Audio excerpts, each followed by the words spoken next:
Halo geng. Okey geng. Ada orang tanya aku macam mana aku ratakan ni. Tepi-tepi mozaik ni supaya dia lebih licin. So mozaik 4x2 ni aku dah potong dah ni. Ini lubang untuk sinki. So sekarang ni aku akan haluskan dia bucu dia tu kan. So aku akan gunakan ni. Okey, mata asah saiz 320. Okey, grid dia lah 320. Ni 120.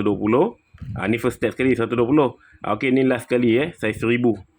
Memang licin kalau pakai 3 step ni memang licin. Tapi ada juga yang moden sekarang ni. Okey, guna yang suku bulat ni. Cara dia macam ni je lah. Tapi aku tak pernah test lagi. Tak pernah cuba jadi aku beli aja. Nanti aku test lah kan. Tengok sesuai ke tak. Kan. Ini separuh bulat. So jom kita start dengan 120 ni dulu. Kau pasang je mata ni. Tapi cover untuk mata tu, protection ni tu kena buka lah. Sebab kalau kerja mozaik ni memang kita kena buka baru senang. Sebab pelbagai angle kita nak buat. So lepas kita dah pasang tu, kita layan je. Okey, grade 120 ni dia cepat makan sikit So memang kena berhati-hati lah. Sebab yang first step ni sekali kita nak potong mana bahagian mozaik yang terlebih tu. Terlebih ataupun tak rata tu kan, kita nak potong. So kita pakai 120 dulu Okey, buat je slow-slow di sekeliling potongan tu. Lubang tu kan, buat je lah slow-slow. Memang kerja-kerja mozaik ni kita kena teliti lah. Memang tak boleh rushing Lepas tu kalau kau nak rasa permukaan tu macam mana, kena rasa pakai jari pakai jari kita gosok-gosok sikit, tengok dah rata ke belum. Itu baru kita tahu kan. Kalau tak kita sekat tengok je tak dapat sekiranya rasa dengan tangan. Yang hujung lubang ni yang bulat-bulat ni aku tebuk pakai mata bulat Aku tebuk pakai mata bulat tu baru aku potong tu dapat dia bentuk curve macam tu kan. Lupa pula nak remind buat kerja-kerja mozaik ni, potong ke apa ke, pakai face mask face mask tu kalau dapat N95 pun lagi baik kan. Sebab dia abuk dia tu macam tajam sikit so pakai protection lah. Okey lah, aku tak adalah pandai sangat buat mozaik ni, tapi pernah buat lah pernah juga buat kat rumah orang pun pernah juga. Kadang orang terdekat je lah yang aku buat kan.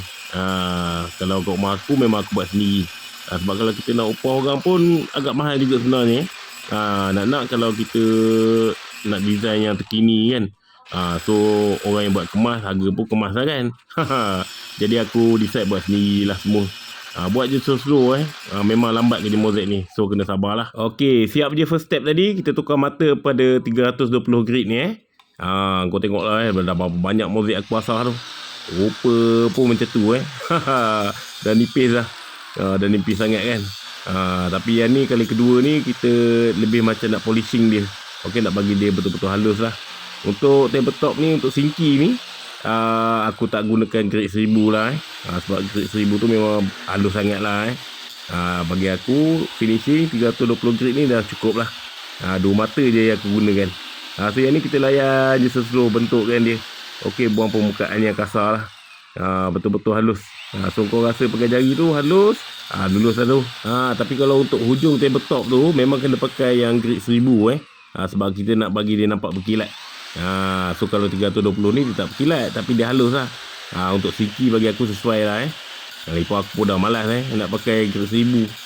Aku layan dua mata je lah. Kalau tiga mata ni memang lama kerja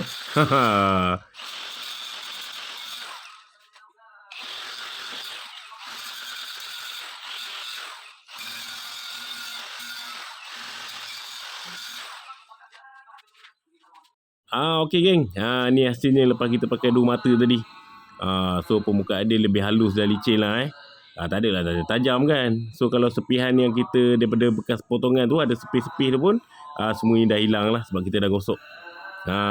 So kalau dah keadaan macam ni, dah puas hati, boleh tu buat pemasangan lah. Tapi kalau tak puas hati, kau sambung lagi lah kan. Sampai betul-betul puas hati lah. Okey, ini aku dah pasang dekat sini Okey lah geng.